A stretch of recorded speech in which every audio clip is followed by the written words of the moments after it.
বাবা বুড়িগঙ্গায় নৌকা চালান, মা কাজ করেন বাড়ির পাশের একটি কারখানাতে। স্বজনরা জানায়, শুক্রবার রাত 8:30টার দিকে মেয়েটি ঘর থেকে বের হয়। বিভিন্ন স্থানে খোঁজাখুঁজির পর বাড়ির পাশের পাটের বস্তা দিয়ে ঢাকা অবস্থায় তার মৃতদেহ উদ্ধার করে স্বজনরা।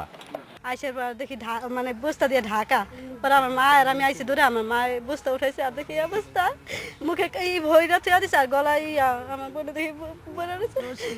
চিকিৎসকরা বলছেন, শিশুর শরীরে বেশ কিছু আঘাতের চিহ্ন পাওয়া গেছে। তাকে ধর্ষণের পর শ্বাসরোধ করে হত্যা করা হয়েছে। আমরা পরীক্ষা করে দেখি গলায় একটা দাগ আছে, সম্ভবত শ্বাসরোধ করে মারা হয়েছে। পুলিশ বলছে, এই নৃশংস ঘটনার কিছু তথ্য তারা পেয়েছেন। প্রকৃত অপরাধীদের ধরতে আটককৃত সন্দেহভাজনকে জিজ্ঞাসাবাদ করা হচ্ছে। আমরা কিছু ক্লু পেয়েছি, এখানে যারা বসবাস করে ওর মা বাবা বা নিকটস্থ আত্মীয়স্বজন, তাদের সাথে আমরা কথা বলেছি, কিছু ক্লু পেয়েছি। আমরা সন্দেহজনকভাবে একজনকে ধরেছি, তো আমরা চেষ্টা চালিয়ে যাচ্ছি, দেখা যাক।